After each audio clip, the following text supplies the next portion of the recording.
So I'm making some progress on the engines on the Blockade Runner. So the engines are the main, probably the hassle of the build, just make sure everything fits right. So as I mentioned, I have my diagram here.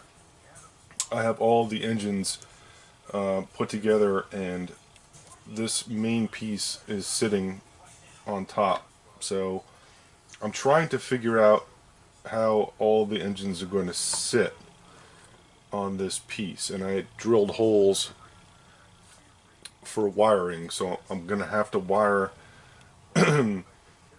all of these pieces before I actually attach them to this, just because it's very difficult to get the wiring in here afterwards. It's nearly impossible, so you have to pre-wire all these pieces and then fit them on, which adds another level of complexity to this thing. So I don't have my LEDs, which is fine. I can run wire through each engine, so when I get my LEDs I can hook them up. So I ended up ordering 10mm LEDs for this.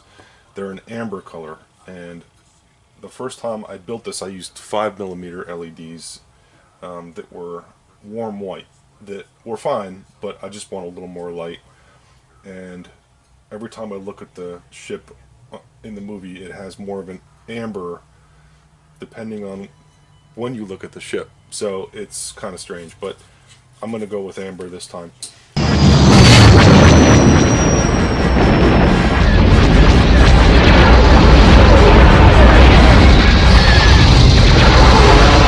This piece you have to fit into this piece, and it does not fit by any stretch of the imagination. So you have to whittle away at it, and it's keyed, so it only goes in one way, sort of, but I marked it just so I knew which corner went with which corner, because I kept sanding away at it and fitting it, and then sanding it and filling it, fitting it. So as you can see, there's a big gap around where it's going in. That's fine. I'm going to patch all that up. And there's also some major bubbles in here, like major missing resin, so I'm going to have to fix all that stuff. Because you're probably not going to see that anyway, because the end you're probably going to see that. I don't want to take any chances. I might as well just patch it all, because I'm actually going to have to fill all of this in anyway with Bondo or putty, some sort of putty, so I might as well fill the rest of it in. I did a lot of work cleaning these parts up, and all of these parts had to be cleaned up and sanded. I used a belt sander to get the excess resin off of these, and I was careful not to take too much off. I'm still going to have to do some more leveling. I didn't want to go too close to the red meat of the part, so I sanded off most of the resin, like 99% of it, and then I'll do the rest by hand and make sure that all the pieces kind of match up, which is not easy. And these center pieces go on. The smaller ones are the center engines, and they actually go on here. So you have to make sure all three of these are level.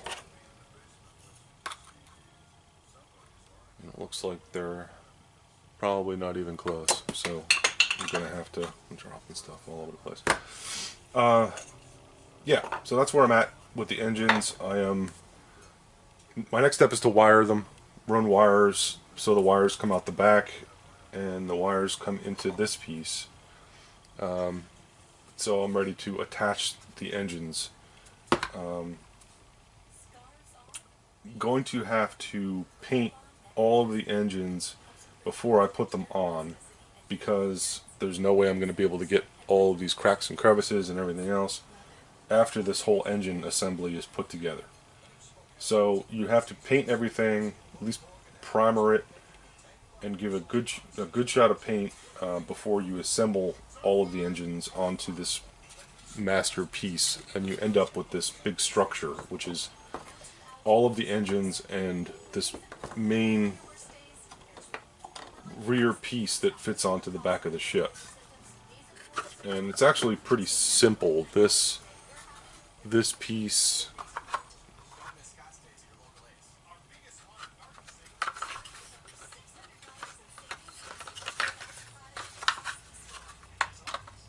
goes in here, and then your bridge section goes on the top. Or sorry, this piece goes on, and then the bridge section goes on to that. So it's 3 main hull components and then the bridge section in the front, so 4. So these pieces, these were in okay shape. I had to do a lot of work sanding them, and I had to fill in some bubbles and stuff, and I'm definitely going to have to rescribe panel lines, because there's panel lines on these pieces, but they're not deep at all. And you can see I actually sanded a couple away already. You have to, it's actually pretty easy to rescribe these, but I want them a lot deeper so they show up, because they're going to actually need to be painted and with some sort of a wash so they show up.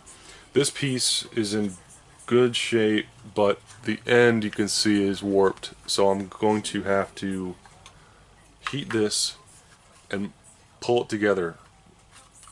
It's a little bit off. So this end, if I meet these back section here, this is fine up until here. This is where you have a gap, and this has to be pulled together a little bit, which I can fix with some hot water.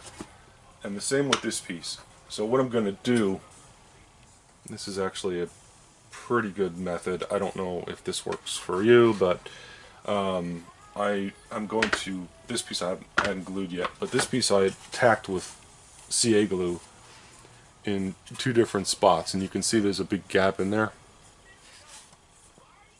So what I'm going to do is the front and back met up pretty well, aside from this, which I'll have to fix and push together, but these pieces need to be pulled down.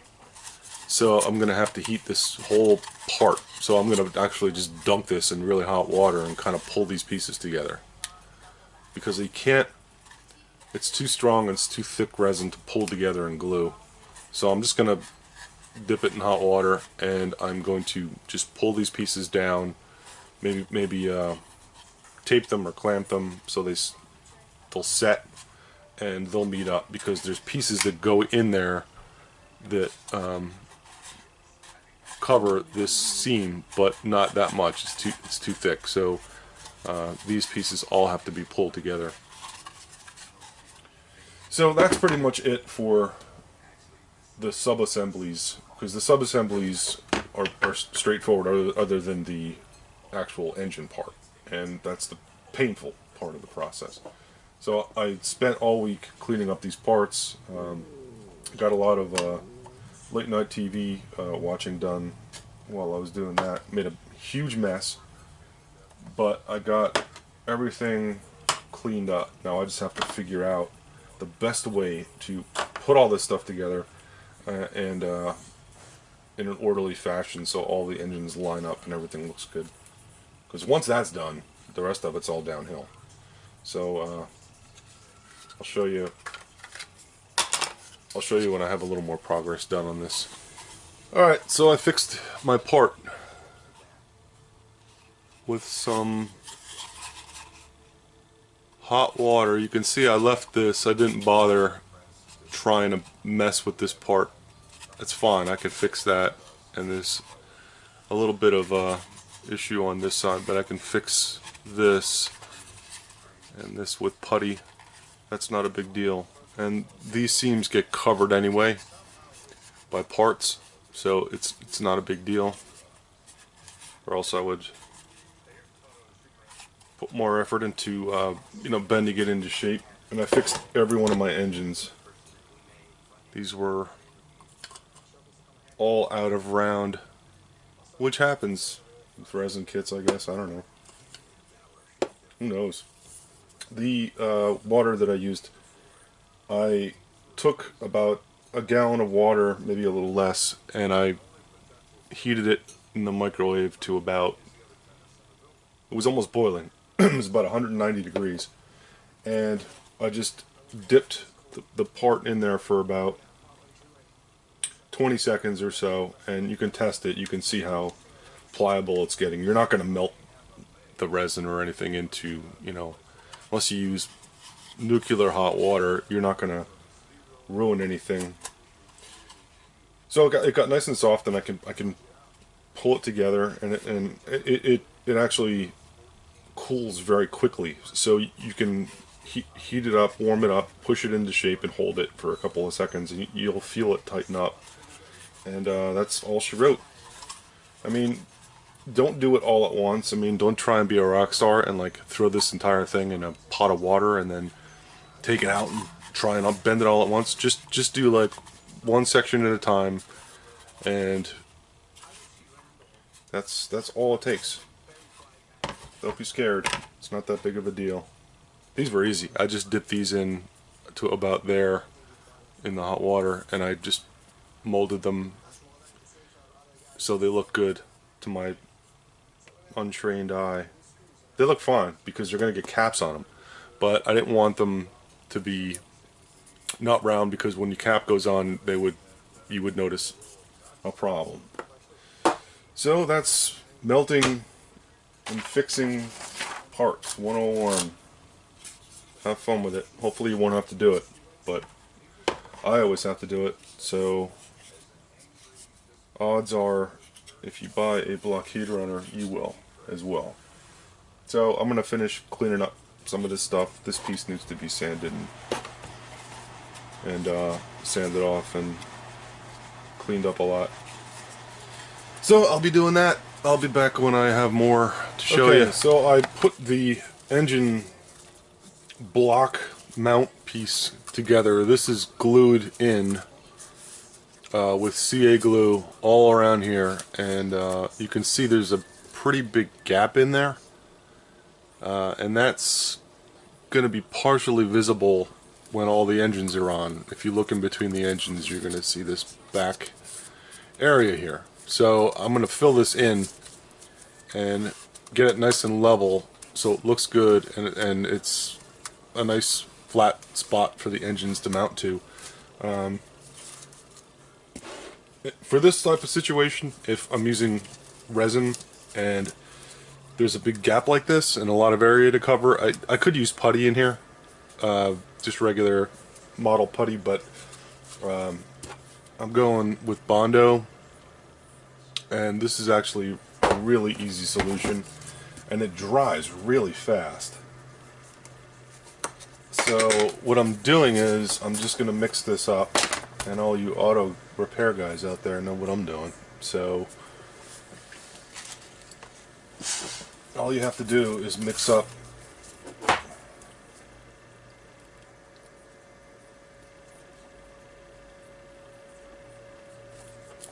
don't know how much I'm going to need, but this stuff is cheap, so if I don't use it, I'll throw it away or whatever. This is plenty. So this is roughly the size of a golf ball. I think it says, I don't need much.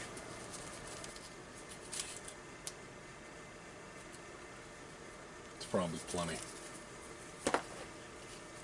I've never had this stuff like cause problems and not harden if it wasn't exact. So it's going to turn like a rust color.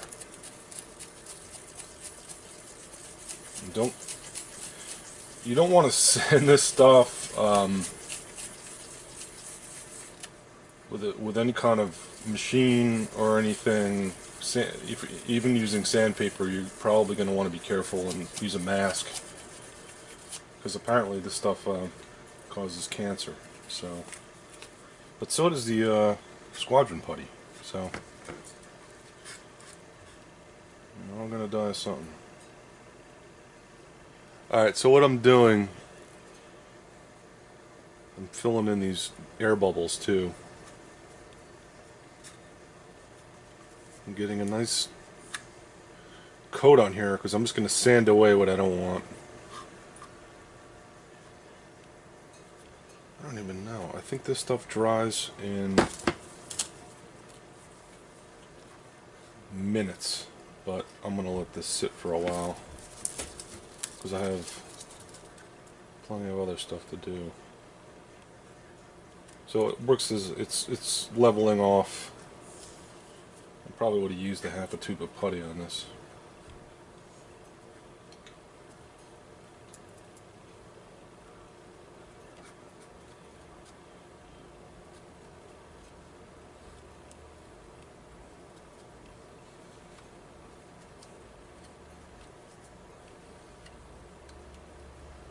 Some air bubbles I'm filling in.